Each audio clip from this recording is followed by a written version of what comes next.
We will start with our dairy-free chocolate. So we've got Sweet Williams chocolate, cocoa variety, and we've got our white chocolate. Where I'm from, it's a lot harder to find the white chocolate. I will be making our eggs today just with the regular chocolate. So we'll put that aside. And I'll be using 2 blocks of chocolate. So I'll use 2 blocks of our standard chocolate. So the first thing is just to get it chopped up into little pieces.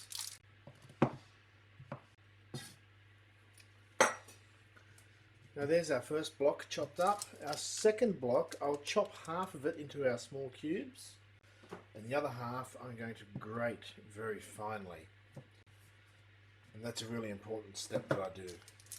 And we'll place all of our little pieces into our bowl. You can get dairy-free chocolate chips, so I've heard. I've never been able to find them at the store. So I just sort of make my own chips up.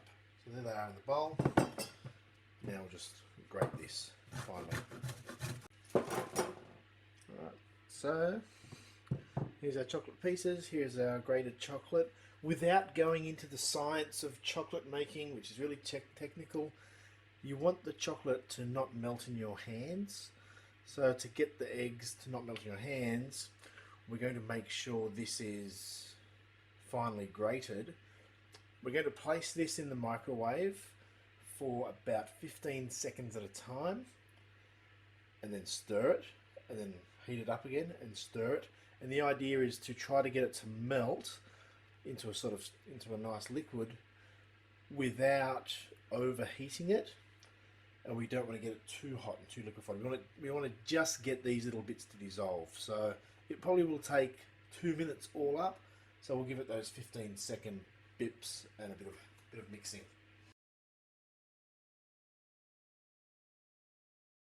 Okay, so first 15 seconds we're starting to melt. Sort of give it a mix around a bit, and we'll just repeat the process. Notice it's melting more so on the bottom, so if you just leave it in there for too long, you'll overheat the bottom and the top won't mix. So you want to sort of fold it over.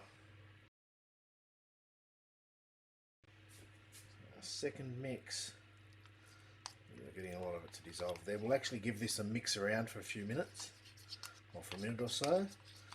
We want as much of the chunks, as many of those big chunks to break down and dissolve, but if we've got some little chunks in there, that's fine. So you're best off just mixing for a while rather than getting too impatient and overheating it. We might just give it another few seconds.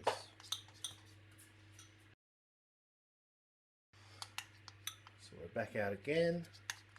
And actually, so all up, we've had it in there for only about 40 seconds. Okay, and it's pretty much all melted. There's a few little lumps in there, but it's not overly hot. Okay, it's still actually relatively cool to the touch. So we'll let that sit for a moment.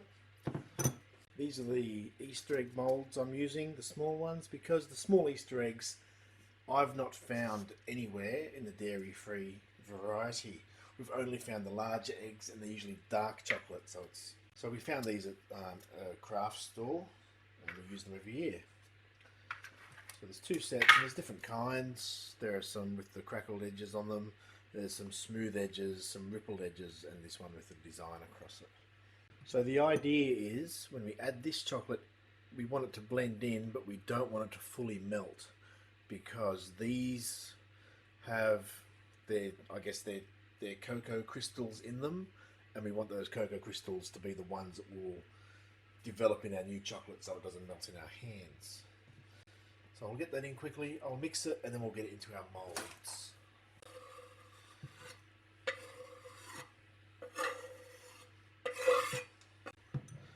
Have it. It looks marginally lumpy, but that's okay. Just smooth it around a little bit more. Okay, and that will do just fine. So now let's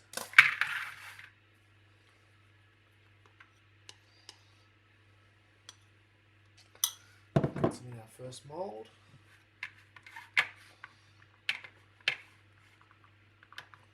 Okay, that's looking pretty good. I'm going to pop that into the freezer and get it to actually snap freeze pretty quick for about 10 minutes. We have one more tray. So there is our next tray. We'll get that in the freezer as well. The rapid cooling helps it form those crystals we want. We've got some surplus chocolate here. I'll cool that down. We'll break it up later, and we can just use that in our cakes and things later. So it's not wasted. It's always used. Now it's been about 10 minutes, so these should be right to come out now. So we should be able to just sort of pop them out. So there are all of our little pieces. Now we're just going to stick the halves together and put them in this bowl. So I'll pop our bowl here. To stick the halves together, I'm going to use our sandwich press. I'll have it on just briefly, just to get this slightly warmed up. Once it's slightly warmed, we'll touch the two halves of our egg together and put them in the bowl. Let's test. Okay, so we'll get our two halves of the egg. They'll melt straight away. Squeeze them together. Done. I'm going to turn the sandwich press. Just turn the sandwich press off because we don't need a lot of heat in there. And let's just press it down. Join them together.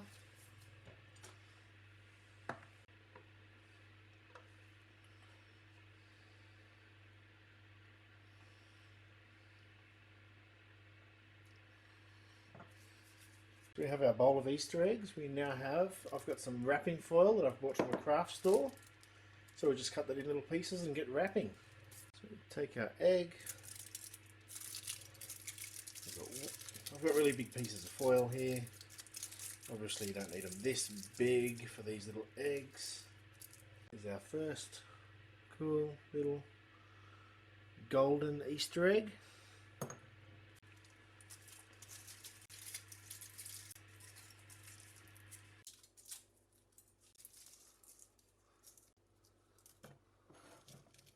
So there we have it. Maybe not the prettiest wrapping, but we've got a little bowl of dairy-free Easter eggs for Easter. Super exciting. And you can just hear them. They're nice and crisp. So we've got our chocolate just right. They're not going to melt too easily. So